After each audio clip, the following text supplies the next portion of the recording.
આ તરફ સુરતમાં યાર્ડના વેપારી પર ફાયરિંગમાં કાર્યવાહી કરવામાં આવી। પોલીસે ફાયરિંગ કરનાર આરોપી હરેશ ગજેરાને પકડ્યો છે। સુપારી કિલિંગ આરોપી હરેશ ગજેરાએ ફાયરિંગ કર્યું હતું।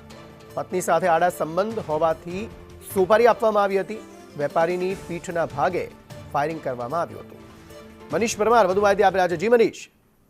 બિલકુલ વાત કરીએ તો થોડા દિવસ અગાઉ ગોરાદરા વિસ્તારમાં એક યાર્ડના વેપારી પર ફાયરિંગ કરવામાં આવ્યું હતું। ફાયરિંગનું કારણ જાણી નથી શકાયું હતું, પરંતુ આરોપી પકડાયા બાદ સમગ્ર રાજ જે ખુલી ગયો છે ફાયરિંગનું। તો ફાયરિંગની ઘટનાને એટલા માટે અંજામ આપવામાં આવ્યો હતો કે જે મુખ્ય આરોપી છે તેની પત્ની સાથે આ જે સંજય પડસાલા છે તેના આળા સંબંધ હોવાના વહેમના અંદર જે સમગ્ર ફાયરિંગને અંજામ આપવામાં આવ્યો હતો। મહત્વની વાત એ છે કે આ ફાયરિંગની ઘટનાને માટે એક સોપારી આપવામાં આવી હતી। ત્યારે આ જે ફરિયાદી છે તે પોતે પોતાના વેપાર માટે જતો હતો, ત્યારે દરમિયાન પાછળથી આવીને ફાયરિંગ કરવામાં આવ્યું હતું અને પીઠના પાછળ ગોળી વાગી હતી।